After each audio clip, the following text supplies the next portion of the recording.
اوكي. Can I know مين بيشتغل MRI pelvic floor يرفع ايديه؟ تمام. اوكي، فالمحاضره دي بالنسبه لكم هتبقى زي ما يكون بلم لكم كل حاجه على الجايد لاينز هاو تو ستارت ايميجينج او استابليشنج البلفيك فلور في المستشفيات عندكم. تمام. الجايد لاينز موضوع كبير شويه. طبعا انا هسبوت الموست امبورتنت وهديكم سكرين شوتس للموست امبورتنت ريفرنسز تراجعوا لها. فانا هعمل لكم زي يعني لي داون او البيزكس اللي هتبنوا عليها المعلومات بتاعتكم. اوكي تمام. Okay, we can go.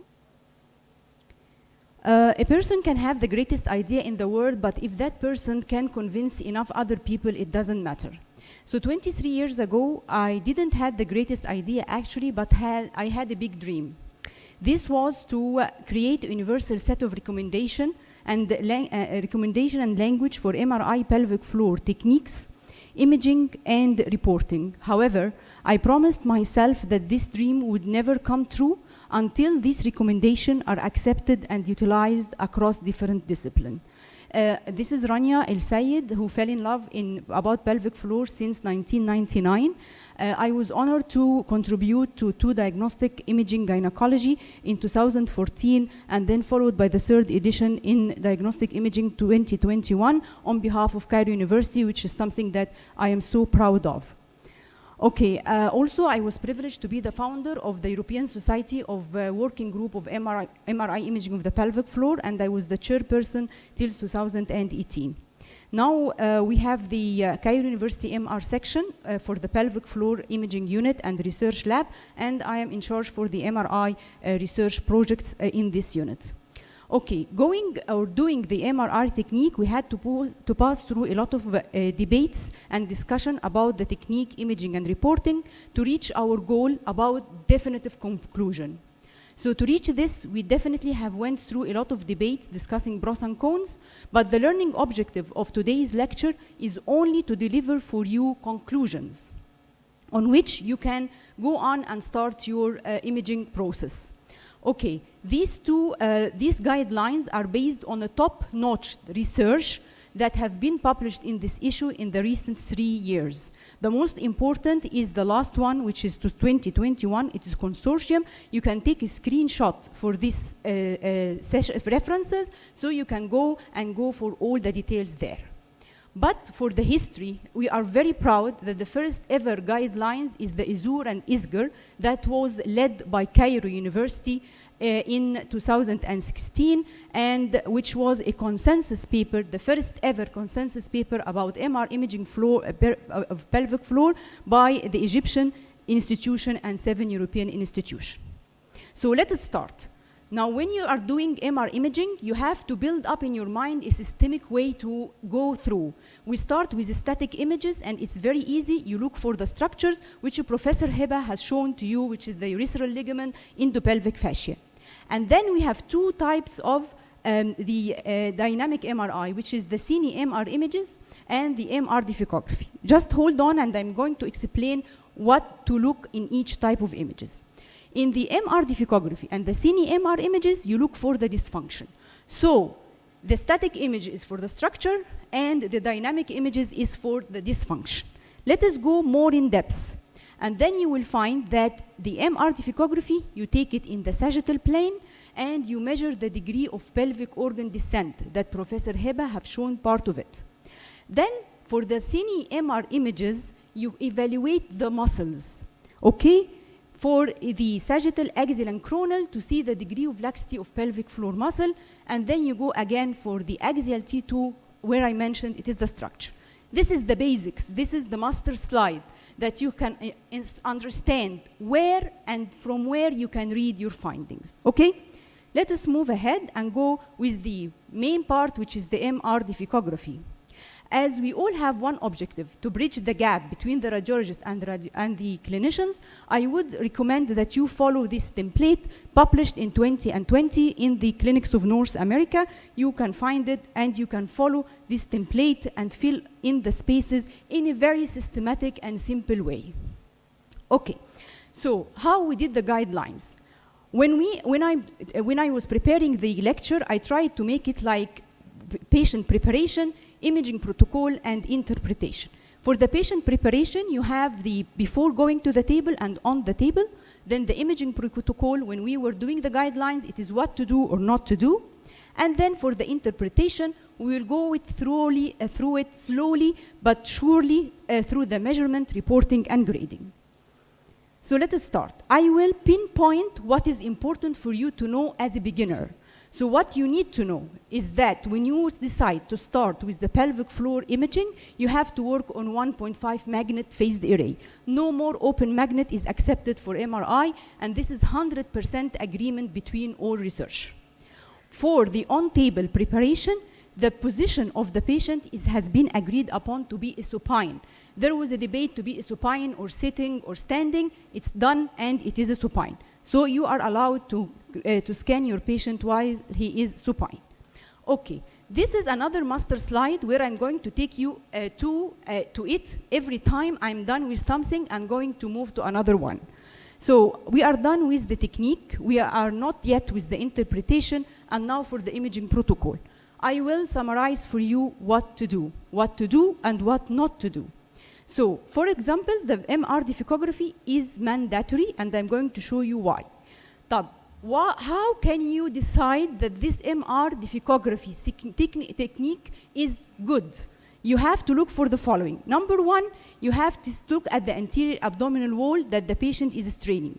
The image should be in the midline, and the patient should fully evacuating the gel during the scan. If you have such a sequence, then your imaging protocol is good and you are ready to interpret it. Let us understand why it is mandatory.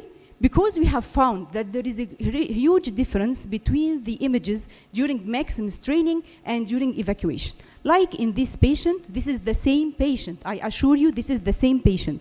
During maximum straining, there was just bulge of the anterior rectal wall. However, during evacuation, there was a rectocele and descent of the bladder base. We didn't stop here as a research group, and we went to monitor all patients, and we confirmed the findings that there is a huge difference between straining, like in this case, and the same patient when she started evacuation. What do you have here?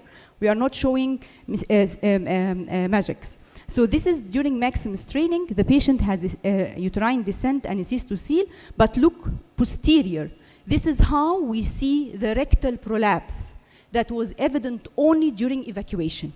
So with the accumulation of data, there was no more space left to accept MR of the pelvic floor without the MR difficography. So if you have to choose one sequence to do as a beginner in the MR, you have to do the difficography. This was agreed with the three the main papers for the guidelines. Okay, now moving to the other part, which is the maximum straining. This reached 100%. The withholding did not reach any complete agreement. This was for the muscle of the pelvic floor. Now I'm going to show you how to see the pelvic floor muscles. This is the levator ini. This one is posterior here. And in the MRI, you can see it in the sagittal plane as the posterior raphe. During straining, this muscle should show minimal caudal angulation during straining, as you can see here. What will happen when the patient has muscle weakness is that there is marked sagging of the levator plate. It's clear? So when you see this sign, this indicates that the patient has muscle weakness. So this is how I'm going to show you. I showed you the difficography, and then I showed you how to evaluate the pelvic floor muscle in one plane. Now moving ahead, we are done with the patient preparation, we are done with the imaging protocol, and we are moving for the interpretation, and we will go through the measurement, reporting, and the grading. Don't panic, it's very simple, but just follow what I'm going to mention in the scheme. First of all, we have measurement, and it is basics for the all compartment. There are basics for the all compartment and special measurement for the posterior compartment. For the reportings, we agree on basic things. And then the grading for the anterior and posterior compartment is where we have new updates. Okay, so let us see here. This is the template that I showed you that is published in the clinics of North America. And we followed just a very simple way with showing the anterior, posterior, and middle compartment. And we start with what? Professor Heba mentioned that we start with the pubococcygeal line, which is between the symphysis pubis and the last joint, the coccygeal joint. And we measure the descent of pelvic organ prolapse, the pelvic organ. So how we measure it? How can you measure it? We just plot a perpendicular line to the PCL from the deepest point of the organ. So we are moving systematic. Please keep systematic in your interpretation. So just keep a scheme in your mind. You are moving from the anterior, middle, posterior. Very simple. So this is the anterior compartment, and you go and fill it in the bladder-based descent. Moving to the middle compartment, you measure the perpendicular descent, and then you go and fill it in your template. It's easy. And then we're moving to the middle compartment as well, including the peritoneal seal. And how you can measure it? You can measure it also perpendicular. So we are done with the anterior, with the done with the middle compartment, and then for the posterior compartment. What do we have during the posterior compartment is the descent of the anorectal junction. How you measure it? First, how to know the anorectal junction. Let me pass you this tip. When you found the change of funneling of the rectum to the anal canal, this is the anorectal junction. You spot it, and then you drop a perpendicular line, and this is the degree of an anorectal junction descent. Easy? Fine. And then you go and write it in the template. Now for the reporting system and the grading system, it's simple. Don't bother yourself with the numbers that will appear on the screen. I'm just going to give you the basics, and then you can go and read it on a relaxed manner and find your way. It's very easy. Okay, the grading system, according to the last paper in the consortium, which I'm proud to have my co-authors, Professor Prof from USA. We have been working together on this. We made some changes, or all the researchers made some changes in the grading. But for you, it doesn't matter. I'm delivering the scientific information, but we are going to go through the important information. So if we have the middle compartment and the anterior compartment, both of them are graded according to the rule of 3. What you minded be with is that it's not changed in 2021. Okay, it was there and it's still there. Okay, let us move. And this is the grading system. Don't bother yourself with it. And you just report as this is cyst to seal is pathological when it is grade 2. Don't panic with the numbers. It's all written in the text. What I am all minded with is that you grasp the concept of the interpretation. This is my aim today. So let us move and see the rectocele and the anorectal junction descent. There is something called the rule of 2 for the anorectal junction descent. And mind you again that I have shown you how to measure the rectocele. It is the line plotted from the anterior rectal wall bulge till a line passing through the mid of the anal canal. Then we go to the grading system. Previously, the surgeon was interested to know the degree of rectal bulge, 2 centimeters, 3 centimeters. But according to 2021, we agreed that what we need to know is that there is retention of contrast in the rectum, in the rectocele or not. If you are trying to reach to your surgeon, they will ask you, is there retention of the gel or not? Okay? Simple. Finally, we grade the anorectal junction with the rule of 2. So let us brainstorm and remind you of the following. The anterior compartment middle is the rule of 3. The posterior compartment is rule of 2. Easy. Then we'll go ahead. Now for the cul-de-sac hernia, this is a very big topic. I won't to bother you with it. I'm going to go through it very smoothly. When you have a marked muscle weakness and we have the widening of the rectovaginal space, you either have peritoneocele, enterocele, or sigmoidocele. This is when 2021 consortium have done a lot of work, and every one of us had such a topic to search for it and go back to the leaders to tell them what were the survey has reached. So this is courtesy from a workshop that I have gave in US, showing what? This is the uterus, and this is the levator plate, and this is the small bowel. So this is an enterocele. Now in 2021, this is another case, but I'm going to put both of them in front of you to show you how to interpret it. Now, both have a wide rectovaginal space. Yes, this one is an enterocele, but this one is, look, what was the clue is that it has a diverticular outpouching, so it is a sigmoidocele. Okay, fine. Now I'm going to show you very simply the agreement that we have reached in 2021. It's not anymore the measurement of the descent. The surgeon wants to know if there is a middle compartment descent. The content, as we have agreed, is it small bowel or sigmoidocele, and the degree of descent below the PCL. So the one here, it has a small bowel, while the other one here has a sigmoid colon. The second thing that the surgeon will ask you to is to see the degree of descent of the hernial sac, whether it is reaching the pelvic floor or to the vagina. So what do you think? If this one is reaching the pelvic floor, do you agree? Yes. So this is the degree of descent of the pelvic floor. So when you go and read the paper, you will find that it's not the measurement 3 centimeter or 6 centimeter anymore. It is where the apex of the hernia reaching, whether it is reaching the vagina or the pelvic floor. Okay. And the most important is the obstruction of the rectum. Let us see very simply how this can be interpreted. And you can see here that this is the small bowel and there is no rectal lumen left. If you can see this, if you can't see this, compare it to the other side where the rectum is seen and the lumen is there. So I went and report that this is complete, this is obstructing the rectal emptying, while this one is not totally closing the rectum. Okay? This, if you will find this whole section in the paper on 2021 when you start searching and establishing your imaging technique. Okay, so I am done with the grading, and now the intersusception. The intersusception, as you can see, this is the normal, and this is the rectal intersusception. It's defined by infolding of the rectal wall. It has many types.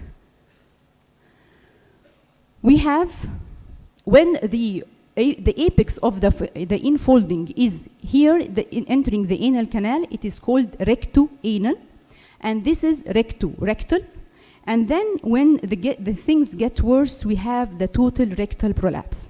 Now let me show you how to see it in the MRI. This is our target today. So this is the grading again. To sum up, this is recto-rectal, this is recto-anal, and this is total rectal prolapse, and this are the grades of rectal intersusception.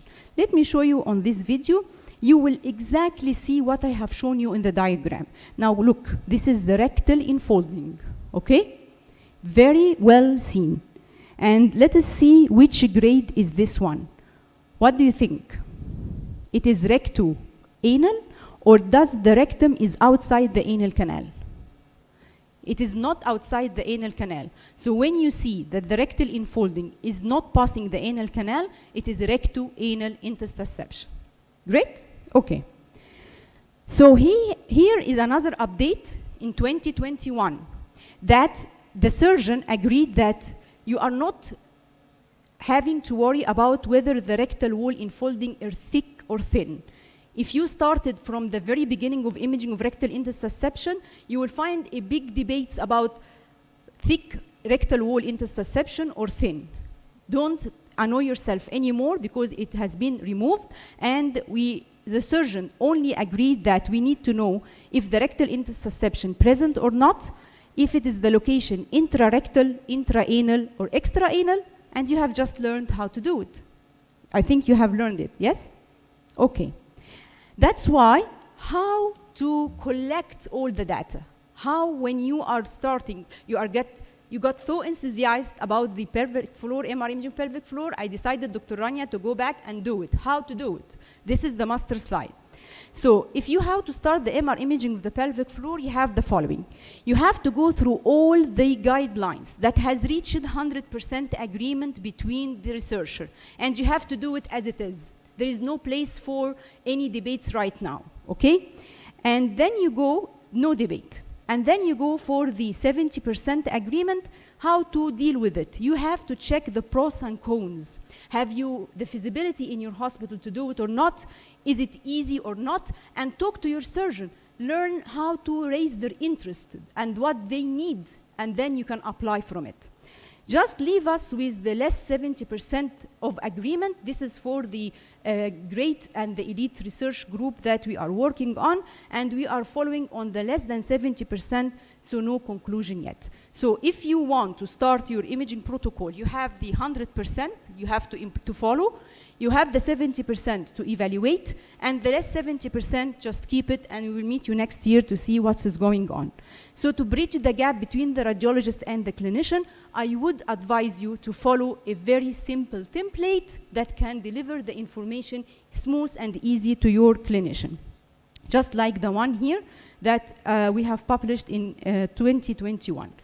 So the take-home message is that the dream has come true, and my dreams about the MR imaging of the pelvic floor has no limits.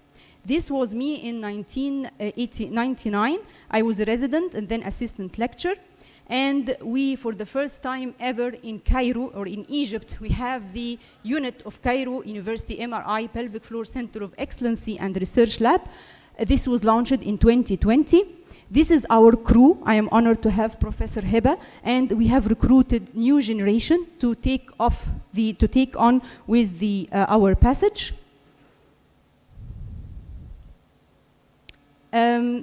From 2003 to 2022, I was literally traveling from one continent to another to make sure to be present in all these prestigious work and to be part of those teams.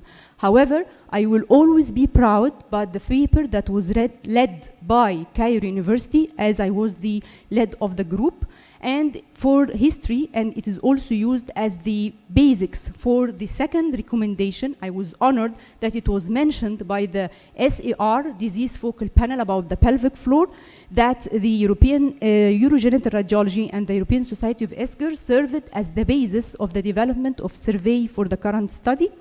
And I was very honored to be the liaison between the SAR and between US and Europe to coordinate the two groups to get out with this prestigious second paper about the MRI imaging of pelvic floor. What is next? I'm always back to my home, where we published a new horizon, and we developed a new imaging technique about the 3D reconstruction of the endopelvic fascia, published in 2005. We have went through a lot to have this unit from International Award 2005 for a ligament that is first to be described from Egypt and under the name of Cairo University, to be discovered first time all over the world, which is named the suburethral ligament.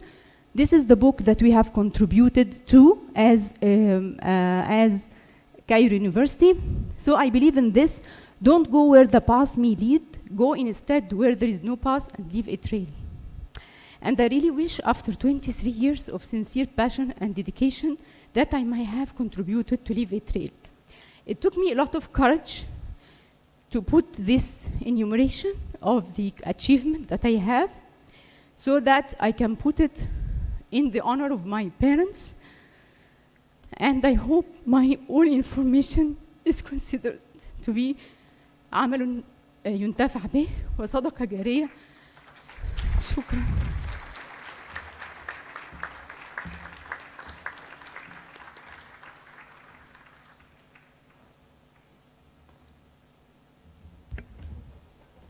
Thank you so much, Dr. Rania, for